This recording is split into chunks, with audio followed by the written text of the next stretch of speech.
Another day, another basketball stories na naman ang pagkwentuhan natin. At ngayon nga yung balitang player na papipirmahin ng Los Angeles Lakers. At ang balitang kailangan na nga daw ng Golden State Warriors kay Joel Embiid. Kagaya nga ng napag-usapan natin, maliban nga kina LeBron James at Luka Doncic, isa rin naman nga sa mga naging dahilan ng pagkapanalo ng Lakers ngayong araw laban sa Sacramento Kings ay dahil sa magandang performance dito ng kanilang point guard na si Nick Smith Jr. na naging sobrang agresibo ngayon pagdating sa pagtatala ng 21 points, 3 rebounds, kanyang 8 out of 14 shooting sa field goal at 5 out of 8 shooting naman sa 3-point line.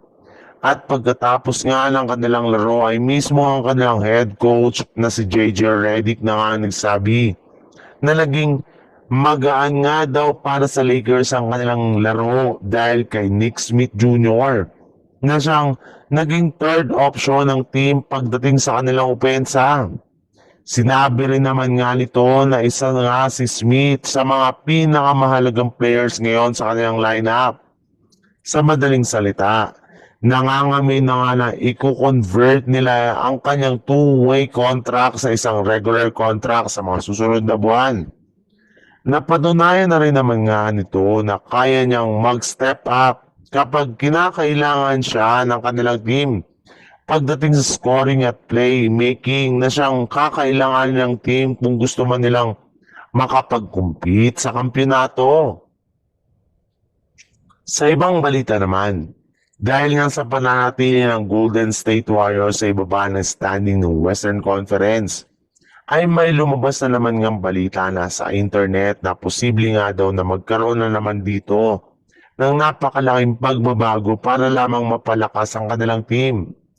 Ayon nga sa isang source, binabalaka na nga daw ng Warriors na kunin si Joel Embiid mula sa Philadelphia 76ers sa pamamagitan ng isang blockbuster trade.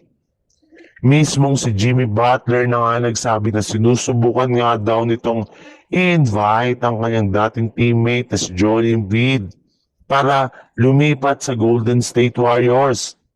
At hindi rin naman nga daw magiging problema ang ganitong klaseng trade para kay Mike Dunleavy. Dahil pwede nga nilang i-offer sa Miami Heat si Jonathan Kuminga at ang kanilang mga multiple first round pick kapalit ni Joel Embiid. Well, papayagan na rin naman nga ng liga ang Golden State Warriors na i-trade si Kuminga to December 15. Kahit nakapapirma na nga palang ito ng kontrata kaya posible nga na mangyari ang kanilang trade ng Miami Heat bago ang trade deadline sa Pebrero.